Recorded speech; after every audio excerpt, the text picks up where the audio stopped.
Leandro Carnal, na Rádio Bandeirantes. Careca de Saber.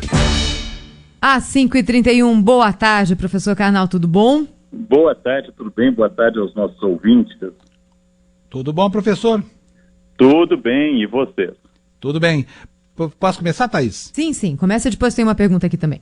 Então começa você, que o meu assunto é mais etéreo, assim, eu vou... O meu também é meio etéreo, mas sabe que hoje de manhã eu estava ouvindo, os nossos ouvintes sabem que o professor Carnal está com a gente aqui na Rádio Bandeirantes e na Band News também. E hoje eu estava ouvindo o professor Carnal na Band News, mas ele não teve tempo de falou muito rapidamente sobre uma data importante, que é o dia 13 de maio, a abolição da escravatura. Então agora, professor, aqui com o tempo, o senhor pode falar com a gente. Bem, sabe que a gente comemorava tradicionalmente o 13 de maio, especialmente no centenário da abolição, em 1988, quando Sarney fez uma efeméride pelo 13 de maio, mas o movimento negro não gosta dessa data. Não gosta da ideia que o fim da escravidão seja dado por uma princesa de olhos claros, como uma princesa benevolente, e preferem a data da morte de Zumbi, que é 20 de novembro, dia da consciência negra. Então a morte de Zumbi, de forma tão impactante e violenta, representa a luta dos quilombos, dos quilombolas contra o horror da escravidão, e o movimento negro que acha que coloca os negros como agentes da sua história.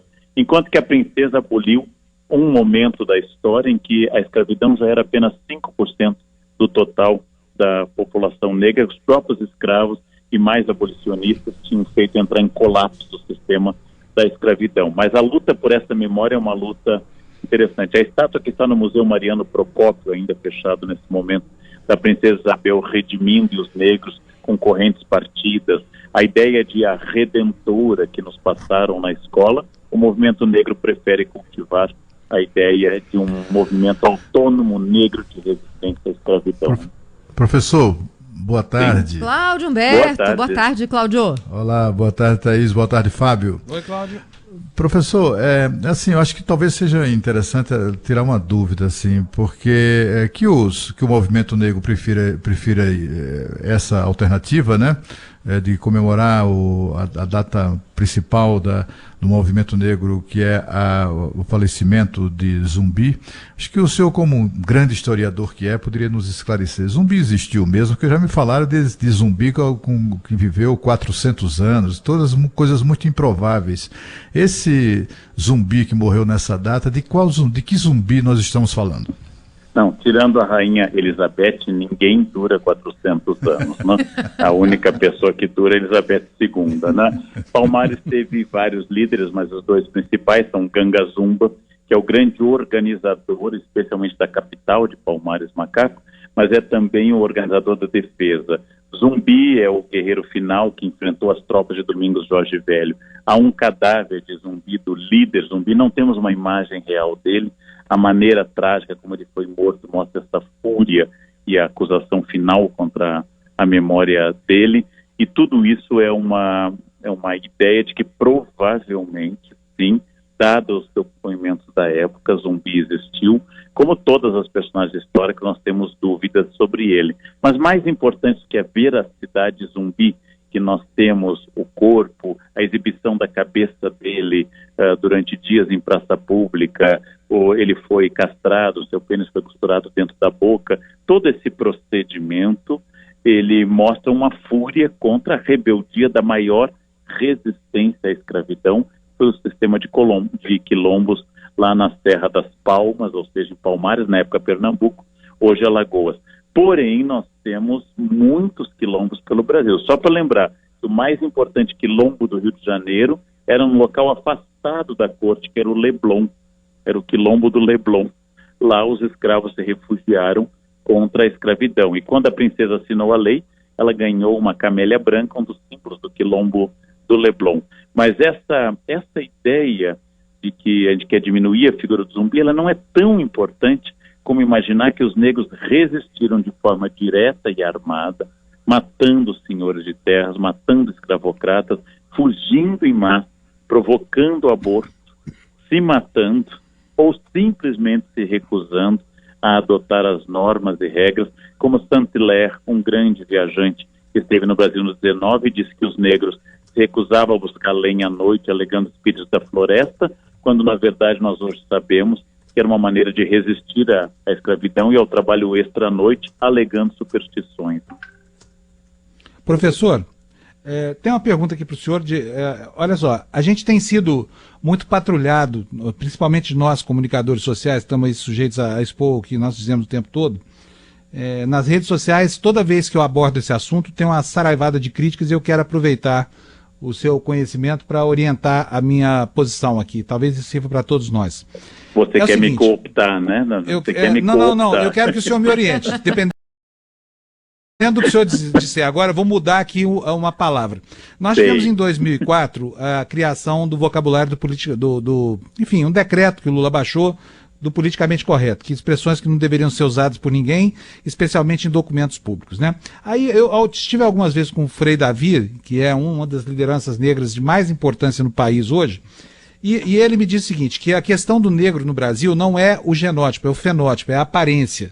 Porque no genótipo a questão não fica bem colocada, especialmente porque a gente sabe que o mundo, quando foi tratar de raça e genótipo, criou a condição para a eclosão, por exemplo, das diásporas, da Segunda Guerra Mundial, do Holocausto, essa coisa toda, né? Eu quero saber do senhor o seguinte, a gente deve chamar de movimento, a pessoa que é negra, a gente deve chamar no Brasil de preto, como é nos Estados Unidos, ou de negro mesmo, palavra que encerra em si o conceito de raça, que a ONU, por exemplo, pretende abolir. Qual é o certo? É um problema porque nós temos uma regra para isso. Há palavras que são determinadas por lei, dentro do politicamente correto. Por exemplo, você não pode usar leproso, porque a lei obriga a usar hanseníase e não leproso. Então, existe uma lei sobre isso. É ofensivo chamar alguém de aidético e não soropositivo ou portador de HIV. E quanto a todas as outras questões, você deve utilizar as palavras que as pessoas querem. Então, você deve perguntar a elas. Aí nós temos um problema. Se é verdade que algumas palavras nos Estados Unidos, como nigger, se tornaram muito ofensivas, proibitivas até, e os negros americanos do movimento americano preferem afrodescendentes, porque eles justificam que ela se refere a um local de origem. Como você diz, italianos ou japoneses nos Estados Unidos, não tem por que se referir ao povo de identidade étnica negra como a não ser a origem afrodescendentes. No caso Brasil, o movimento negro quase todo optou em determinado ponto pela palavra negro para a identidade étnica e preto para a cor. Isto era um dado. Porém, de um tempo para cá, existem duas novidades. A recusa é quase universal à palavra mulato, porque significa, além da sua origem terrível, próprio de mula, significa para alguns militantes a recusa da negritude, dizendo eu sou menos negro, eu sou um mulato. Já que o ideal de beleza está na brancura, o mulato estaria mais próximo disso, caracterizado na música do Lamartine Babo, a partir da marchinha dos Irmãos Valença, o teu cabelo não negra mulata, Lamartine Babo, que por sinal vem a ser tio materno do Sargentelli, que exibia as mulatas no Rio de Janeiro. Agora, recentemente, alguns grupos negros passaram a dizer que é melhor se tratar por preto e não por negro. Então, há um debate ainda sobre a palavra, há um debate sobre isso. Eu utilizo a palavra negro, naturalmente, porque ela implica uma opção da maioria dos grupos negros que eu conheço. Mas há um debate recente sobre a palavra preto. Está surgindo e está sendo utilizado mais. Em todo caso, em todos os grupos que você tiver dúvida, sejam eles questões de gênero, por exemplo, deixa eu chamar a travesti, transexual, a transexual, a pergunta correta é perguntar à pessoa do que ela quer ser chamada. E identificá-la assim. Uma coisa bem complexa, porque cada grupo do Brasil quer ser chamado de um jeito, né, professor? Qualquer coisa Exato. que a gente o ideal desagrada alguém.